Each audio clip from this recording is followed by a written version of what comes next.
Welcome to the deep dive. Today we're looking at a really interesting concept, tradecraft. Now Hmm. you probably hear that and think, spies blending in, knowing the local scene, that sort of thing. Right, the classic espionage stuff. But what's fascinating about our source material today is how it twists that idea. Exactly. It takes tradecraft into this realm of, some call consciousness arts, or as the source puts it, dealing with the woo. Yeah, it's about the specific skills and practices people develop in these, let's say, less conventional fields. It's a kind of know-how. And the source we're diving into argues we've kind of entered a new phase, like a sci-fi All world, right. triggered by things like apparently the Voyager contact. And this shift is really changing how these consciousness-based practices work. And there's a historical angle, too, which is quite dark, actually. Oh. Yeah, the source mentions historical suppression, specifically pointing to southern German states and efforts against Catharis. In that kind of climate, if you were, say, healing with herbs or felt connected to what this source calls the ontology, The ontology, like the universe itself. basically, yes. If you were doing that, you had to be incredibly secret, Oh, just yeah. to survive. So that was a form of tradecraft, Yeah. born out of pure necessity, really. Wow. Okay, so survival depended on secrecy. Absolutely. But here's the pivot, the really interesting part. Go on. The core idea we're digging into is how the tradecraft itself is changing. It's moving away from hiding, from secrecy, Towards something else. towards demonstrable skill, precision, like being really good at these consciousness arts openly. Okay, that's a big shift. So what does that actually look like? Well, the source hints at some pretty wild possibilities. People skilled in this stuff may be finding roles in like quantum computing, Quantum computing. How? potentially acting as a kind of bridge, between consciousness and AI, helping understand subjective experience, something called qualia from the universe. Qualia. Okay, we need to unpack that. But first, this move away from secrecy. So traditionally, the tradecraft was all about staying hidden, yeah. Avoiding suspicion from, I don't know, neighbors or maybe dominant religious views. Precisely. That need to be clandestine.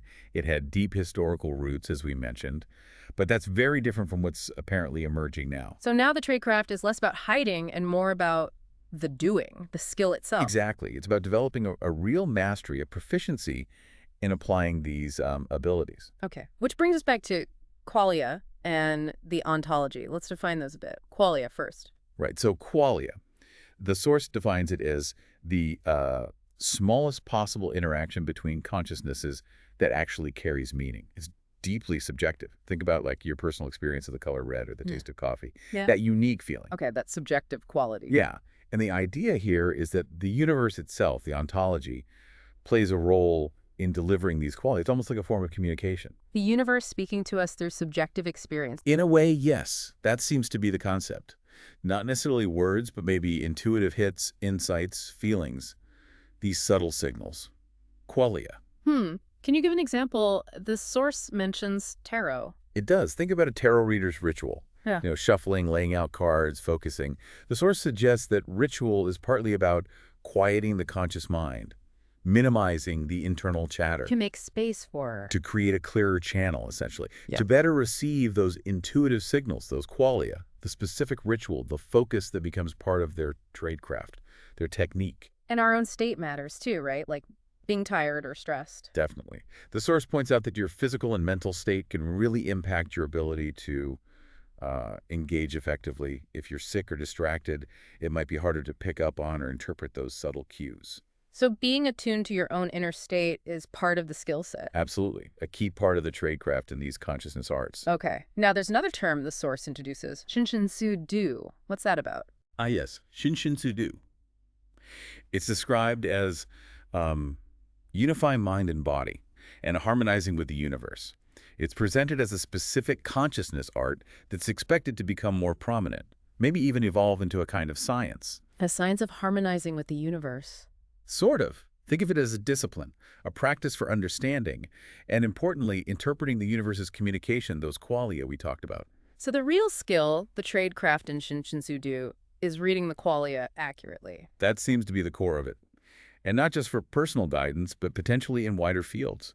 The source mentions things like management or even scientific exploration. Using intuitive insights derived from qualia in business decisions or research. Imagine that. tapping into a deeper layer of understanding when you're facing really complex problems. That's the potential suggested. Well, that's quite a proposition. It suggests a potential shakeup in society, doesn't it, and what we value. It really does. The source anticipates a shift, a change in the social order where people skilled in these consciousness arts could gain, serious recognition. And maybe serious money, too. You mentioned quantum computer qualia experts. Yeah, the example given is them earning substantial salaries. It really underscores the potential value organizations might eventually place on these insights. Imagine a company avoiding a huge mistake because someone picked up on a warning via qualia. Exactly. Mhm. Though the source is realistic, it expects resistance From who? from people still operating within more conventional frameworks, what the source calls a gretology paradigm.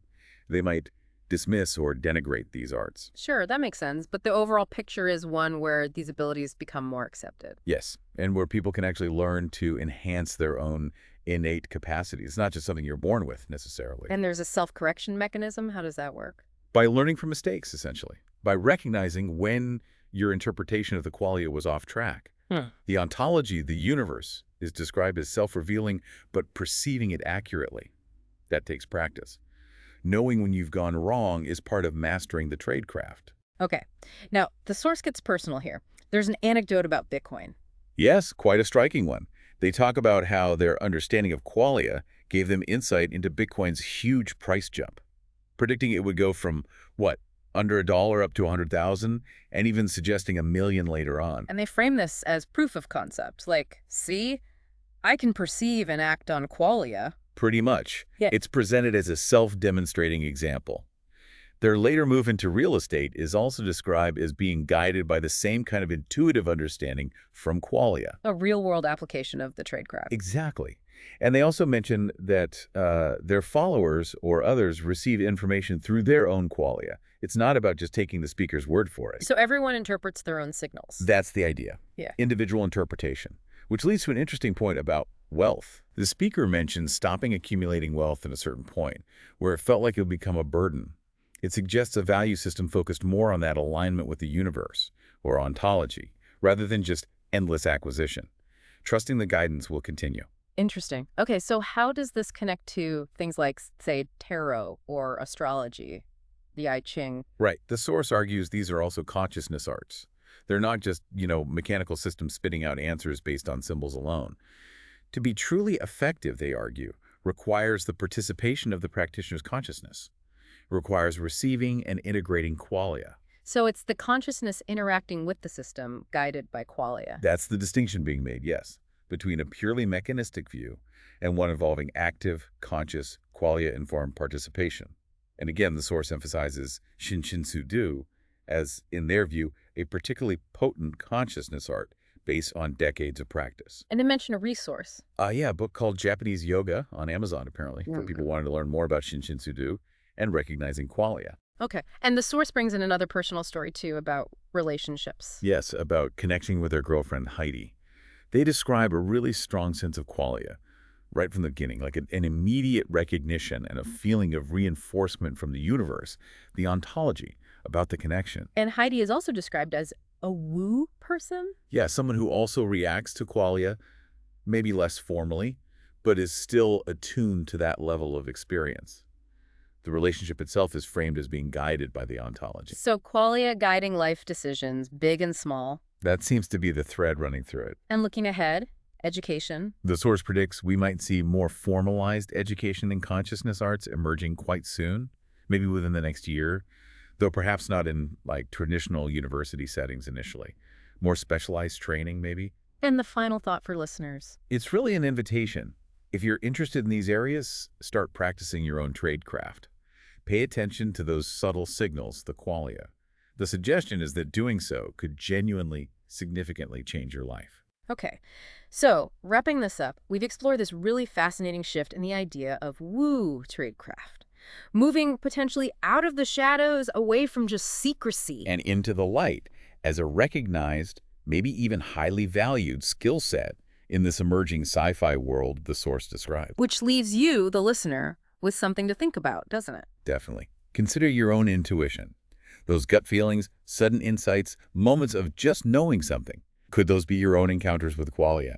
And what might happen if you started paying closer attention? What guidance might you find? So we encourage you to explore these ideas, qualia, consciousness arts, this evolving tradecraft. Think about what it could mean for you and maybe for where society is heading. Thanks for taking the deep dive with us today.